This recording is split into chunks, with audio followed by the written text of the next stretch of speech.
ऋषि दर्शन के इस अंक में आपका स्वागत है।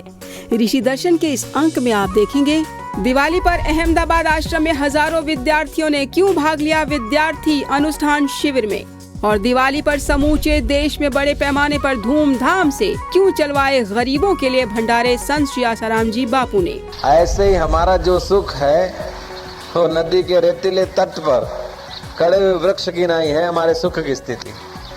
या तो विषय टूट जाते हैं, या तो भोगने की इंद्रियां कमजोर हो जाती है, शरीर कमजोर हो जाता है, या तो फिर रुचि हट जाती है। संयोगजन्य सुख कितने भी प्रयास करो फिर भी टिकता नहीं। और आत्मा का एक बार सुख मिल जाए और कितनी भी उलट पुलट परिस्थितियां और प्रवृत्तियां करो तो कभी आत्मा का सुख जाता नहीं। सूरज उगने से लेकर 8 घड़ी 2 घंटे अति पुण्य काल माना जाता है और 40 घड़ी तक वो पुण्य काल प्रभावशाली माना जाता है। तो आप लोग हे प्रकाश के अधिष्ठाता देव, हे ज्ञान के अधिष्ठाता, आरोग्य के अधिष्ठाता आदि जैसी भी भावना हो, सूर्य नारायण को मानसिक रूप से प्रणाम करके प्रार्थना करके सो जाए। तुलसीदास जी जैसे महान संत ने भी सूर्य नारायण की स्तुति करके बहुत फायदा लिया।